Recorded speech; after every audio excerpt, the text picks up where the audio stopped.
The book is now sold out everywhere. You can't find it, That's which is good. great. So we got that. Horse Soldiers, 12 strong. When did you first become aware of this story? It was submitted to us about 8 years ago. I think it was in galleys when we got it.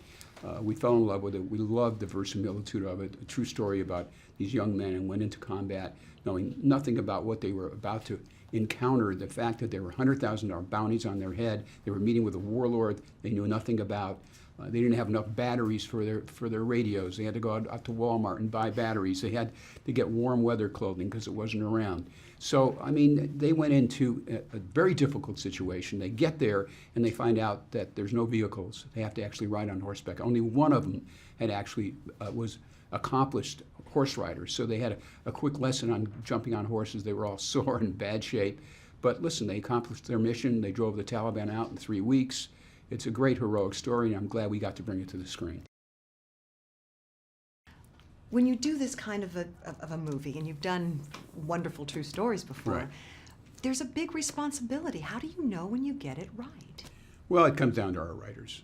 I mean, Doug was very involved, Doug Stanton, who knew all the men. We actually had some of them work on the story with us. They visited the set. The actual guy who played Chris Hemsworth and Michael Shannon were actually around. So that was great. They were great inspiration to the actors when they were there. And the fact that these men went through it and the actors got to talk to them and talk how they felt and what they were doing, it certainly added to their character. The set had to be crazy. Right. Horses, dirt, sand, wind, things blowing up. Right. What described the feeling on the set? Well, it was cold. It was New Mexico, which is tough. We were in tough areas in New Mexico. We were in the mountains. We were in caves. It was very challenging for us. But when the real soldiers came there and visited us, Mark came there and said, "This reminds me of where we were in Afghanistan." It looked so real to them. We've talked before about your career, of course, but you've been making movies now for more than 50 years. Right. And you're dealing with a lot of young kids. I call them kids. Right. The new generation. Sure. Is the new generation of filmmakers different? No, they want to tell good stories.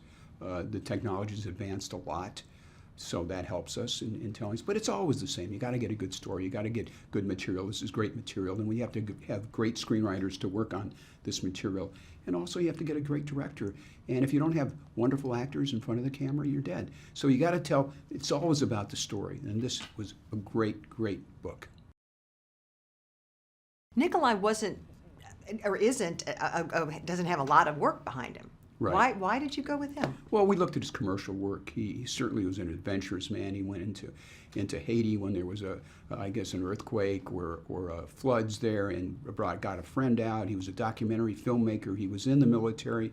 So he was somebody who understood the story, gave a great presentation to us, and he's a visual artist, and I love working with visual artists. This is visual. Very, very visual. Right. And of course, now Chris Hemsworth, we all know him as Thor. So, but this is a serious role for him.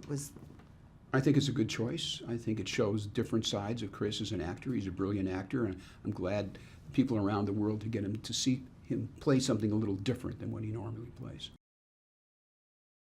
And of course, Rob Riggle, comedian and former Marine. So what about him? Oh, it's great to put somebody in there who actually was working in the military at the time that this event actually happened. Is this the kind of movie that can change people's perspective on things? I think so. I think it shows professionalism of our soldiers and the fact that the things they have to give up with their families. And when they go overseas, they have no idea if they're coming back or not. Their wives don't know nothing about it. Their children know nothing about it. It's great Americans who go out there and protect our freedom. Do you think we should have been told about this sooner? No. I think that the fact that they keep these things under wrap for a reason. And fortunately, they declassified it. What has motivated you to be so involved with the military? You have such a great relationship. It seems like they will do whatever it takes to make a Jerry Bruckheimer movie. Well, I really respect them. For all the reasons, the fact that they go out there and risk their lives to protect our homes and our families, and they give up some of their family lives and their own safety and danger to go out to strange lands and protect our way of life. I have the real guys, the Chris and the Michael Shannon characters, coming to headquarters next week. So what should I ask them? What do we need to talk to them about? I would ask them how difficult it was.